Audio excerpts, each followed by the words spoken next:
10 సంవత్సరాల కాలంలో కూడా మీరు అనేక సందర్భాల్లో రెండు రాష్ట్రాలకి చెప్పారు క్లియర్ గా మీరు చేసుకోండి ఏదైనా ఉంటే మేము కూడా మధ్యలో సార్ట్ అవుట్ చేస్తామని. కానీ మీరు చెప్పినా కూడా ఎక్కడ ఏవి జరిగిన పరిస్థితి కనిపించలేదు. సో ఇప్పుడైతే మొత్తానికి మళ్ళీ కూర్చుంటున్నారు రెండు రాష్ట్రాల ముఖ్యమంత్రులు. మీరేమంటారు? అందరికీ నమస్కారం. చంద్రిక గారు, ప్రధానమైనటువంటి కారణం 10 సంవత్సరాల పాటు కొనసాగడానికి కారణం అయితే మాత్రం టిఆర్ఎస్ వైఖరి. వాళ్ళకి కావాల్సింది ఏంటనేసి అంటే ఇవి పరిష్కారం అవడం కాదు, సజీవంగా ఉండాలి. ఉన్నప్పుడే తెలంగాణ వాదము అంటే ఆ పార్టీ వాళ్ళ స్వార్థం అది. దాన్ని నేనేమి తప్పు పట్టాలని కూడా అనుకోవట్లా. అంటే రాజకీయంగా ప్రతి పార్టీ వాళ్ళకి ఏ అంశం అయితే ఉంటుందో దాన్ని సజీవంగా ఉంచుకోవడానికి చూస్తారు. సో ఆ నేపథ్యంలో దీన్ని సజీవంగా ఉంచింది. ఒకటి, ఆ రోజు చంద్రబాబు నాయుడు గారితో ఇవాళ అక్కడ ఎన్డీఏ ప్రభుత్వం ఉంది, ఇక్కడ ఎన్డీఏ ప్రభుత్వం ఉంది. ఇది కేంద్రంలోను రాష్ట్రంలో. పక్క రాష్ట్రం ఏదైతే తెలంగాణలో చంద్రబాబు నాయుడు గారికి అది పార్టీల రీత్యా అది కాంగ్రెస్ ప్రభుత్వం అయినప్పటికీ వ్యక్తుల మధ్య ఉన్నటువంటి సాన్నిహిత్య సంబంధం నేపథ్యంలో ఇవాళ మనం ఆలోచిస్తున్నాం. ఈ 3 కోణాలు ఒకసారి చూసుకుంటే. బట్ ఇలాంటి సామరస్యపూర్వకమైనటువంటి వాతావరణం రాష్ట్రం విభజన తర్వాత 2014లో ఇక్కడ కూటమి ప్రభుత్వము, తెలంగాణలో టిఆర్ఎస్ ప్రభుత్వం వచ్చినటువంటి తొలి నెలల్లో ఉండేది, లేకుండా పోలా ఖచ్చితంగా. ఎందుకనేసి అంటే అప్పుడే వచ్చినటువంటి కేంద్ర ప్రభుత్వం మీద ఆ రోజు ద్వేషం ఏమీ లేదు. కేసీఆర్ సామరస్యంగానే ఉన్నాడు. అప్పుడే ఏర్పడినటువంటి చంద్రబాబు నాయుడు గారి ప్రభుత్వంతో కూడా సత్సంబంధాలే కలిగి ఉన్నాడు. ఎప్పుడైతే నెలలు గడిచిన తర్వాత ఏదైతే ఇదే రేవంత్ రెడ్డి వర్సెస్ చంద్రబాబు నాయుడు గారు ఆ కేసులు ఆ గోళ అదంతా మనం తెలిసిందే. అదంతా మనం ఇప్పుడు మళ్ళీ చర్చించుకోవాల్సిన అవసరం కూడా లేదు. ఆ నేపథ్యంలో స్టార్ట్ అయింది అనమాట. ఎందుకు స్టార్ట్ అయింది అనేసి అంటే ఇదే కారణం. తెలంగాణ వాదాన్ని సజీవంగా ఉంచాలి అనేసి అంటే విభజన చట్టము, ఆంధ్రప్రదేశ్ విభజన అనంతరం ఉన్నటువంటి ఆంధ్రప్రదేశ్ తో ఉన్నటువంటి సమస్యలు ఎప్పుడు కూడా సజీవంగానే ఉండాలి. లైవ్ లో ఉంచినప్పుడు మాత్రమే మనం లైవ్ లో ఉంటామని ఏకైక రాజకీయ దృక్కోణం అది. సో ఆ నేపథ్యంలో వచ్చినటువంటి సందర్భం. తర్వాత ఏదైతే జగన్మోహన్ రెడ్డి ప్రభుత్వం వచ్చిన తర్వాత జరిగింది ఏంటనేసి అంటే జగన్మోహన్ రెడ్డికి కూడా అది అవసరం. దేనికి? ఇక్కడ రాష్ట్రం తాలూకా అభివృద్ధి అని చెప్పేసి మేము ఆ రోజు కూడా మాట్లాడలే, ఇవాళ కూడా మాట్లాడు. ఆయనకి హైదరాబాద్ లో ఉన్నటువంటి ఆస్తులు, హైదరాబాద్ తో ఉన్నటువంటి కొన్ని లావాదేవీల నేపథ్యంలో దీన్ని సజీవంగా అంటే ఆయన వ్యక్తిగత ఆస్తులు పరిరక్షణ కోసం, గవర్నమెంట్ తో సత్సంబంధాల కోసం ఇక్కడ రాష్ట్ర ప్రయోజనాలను తాకట్టు పెట్టేస్తారా? మీరు అన్నట్టు ఒక 5 సంవత్సరాలు వీళ్ళిద్దరి మధ్య గ్యాప్ వచ్చిందని అనుకుందాం. మరి వీళ్ళిద్దరూ బాగానే ఉండేవారు కదా లంచ్ మీటింగ్ లో. నువ్వు గెలుస్తావంటే నువ్వు గెలుస్తావు, నువ్వాహా అంటే నువ్వు ఓహో అన్నారుగా. నేను గ్యాప్ వచ్చింది అనట్లా, అయ్యారు వాళ్ళిద్దరు.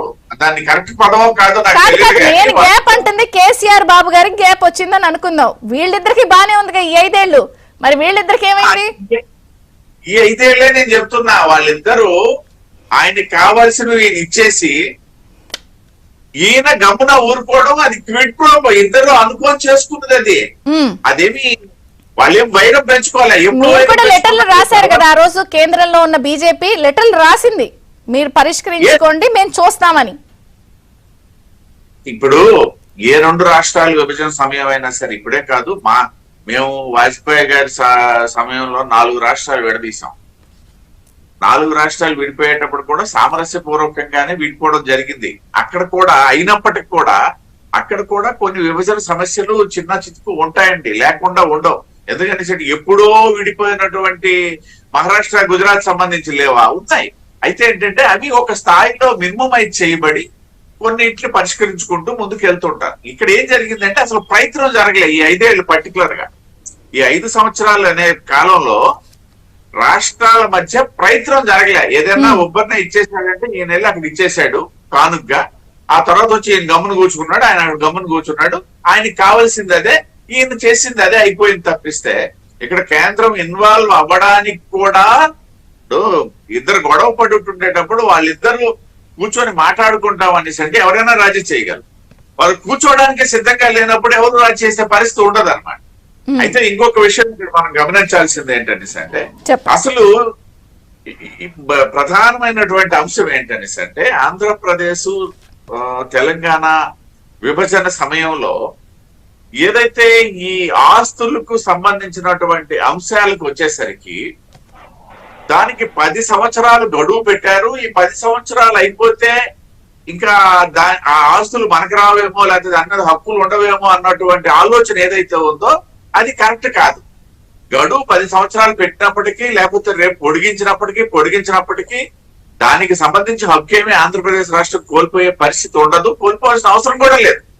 ఇది ప్రధానమైనటువంటిది. అంటే నేను ఇప్పుడు గురించి మాట్లాడట్లా, మొన్న ఎన్నికల ముందు ఏదైతే జూన్ 2వ తేదీతో టైం పూర్తయిపోతుంది, విభజన సమస్యలకు సంబంధించి అటు తెలంగాణ నుండి రావాల్సిందైతేనేమి కేంద్రం నుండి రావాల్సిందైతేనేమి జగన్మోహన్ రెడ్డి అడగట్లేదు అన్నటువంటి చర్చ జరిగినటువంటి నేపథ్యాన్ని కూడా నేను ఒకసారి గుర్తు చేస్తూ, ఎట్టి పరిస్థితుల్లో కూడా సమయం ఆసన్నమైనప్పుడు అన్ని సమస్యలు పరిష్కరించుకోవడానికి ఉంటది. ఆ 10 సంవత్సరాల గడువు అనేది కాదు అని ఇప్పుడు ప్రూవ్ అయింది.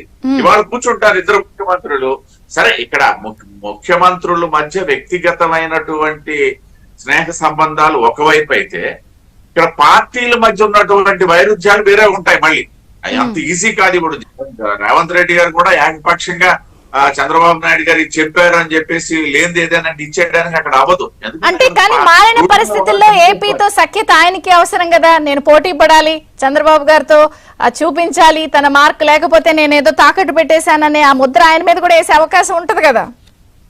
డెఫినెట్ గా ఉంటది. కానీ ఇక్కడ మనం గమనించాల్సింది ఏంటంటే ఈ సమస్యలు పరిష్కారం అయినట్లయితే సింహభాగం లబ్ధి ఆంధ్రప్రదేశ్ కు వస్తుంది, తెలంగాణ కొంత లాస్ అవుతుంది అన్నటువంటి అభిప్రాయం. ఎలాంటి ఊరట లభిస్తుంది అంటారు? ఈ బకాయిలు అవి ఉంటే అప్పులో కూరుకుపోయింది కాబట్టి రాష్ట్రం, మీ ప్రభుత్వం అక్కడ ఉంది కాబట్టి కొంత ఊరట అంటారా?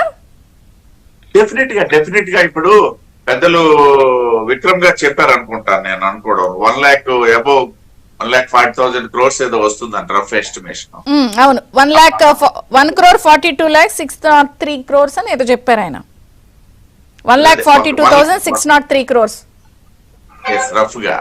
సరే, ఈ అంచనాల్లో కొన్ని అటు ఇటు అయి కూడా ఒక 50,000 కోట్లు వచ్చింది అనుకోండి ఆంధ్రప్రదేశ్ రాష్ట్రానికి, అది కూడా మనకి గ్రేటే కదా ఇప్పుడు ఉన్నటువంటి పరిస్థితుల్లో. కాబట్టి డెఫినెట్ గా ప్రయోజనం అయితే ఉంటుంది. ఒక్క విషయం అయితే ఇక్కడ స్పష్టం, 10 సంవత్సరాలుగా ఒక్క అడుగు కూడా ముందుకు వెళ్ళలేదు అనుకుని ఉన్నటువంటి సమస్యల పరిష్కారానికి ముఖ్యమంత్రుల మధ్య, నేను ఇందా చెప్పింది పార్టీకి సంబంధించి ఉంటుంది. అక్కడ రేవంత్ రెడ్డి గారు కూడా అంతేది ఏకపక్షం చేయలేరు. వారి మీద అక్కడ వాళ్ళ ఈయన నిజంగా చెప్పుకోవాలంటే ఎక్కడుండో వచ్చి ముఖ్యమంత్రి అయిపోయాడు అనుకున్న ఫీలింగ్ తో ఉన్నటువంటి వాళ్ళు కూడా ఉన్నారు అక్కడ.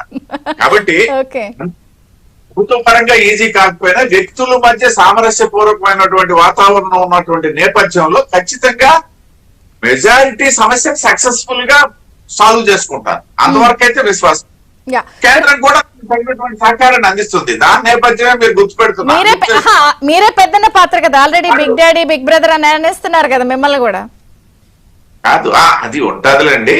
నేననేది ఇవాళ గవర్నర్ గారు కూడా కొద్ది గొప్ప చొరవ తీసుకోవడానికి నాకున్న సమాచారం మేరకు కేంద్ర ప్రభుత్వం తాలూకా సూచన, ఇది కూడా నేను స్పష్టం చేస్తున్నా. ఓకే, సో మీ సూచన మేరకే ఆయన అమరావతి వెళ్లి చంద్రబాబు గారితో కూర్చొని మాట్లాడారా? డెఫినెట్ గా ఉంటదండి, డెఫినెట్ గా ఉంటది. ఎందుకంటే ఇప్పుడు కేంద్ర ప్రభుత్వం కూడా ఇది సాల్వ్ చేయాలని చూస్తారు కానీ పెంచుకోవడానికి చూడదు కదా. కాబట్టి ఆ నేపథ్యంలో గవర్నర్ గారికి ఏదన్నా ఒక సూచన ఉంటే ఉండొచ్చు, తప్పు కూడా లేదు అందులో. గవర్నర్ గారు ఏమి డెసిషన్ ఇచ్చేయలేదు కదా, చొరవ చూపించడానికి ఎవరైనా చేయొచ్చు.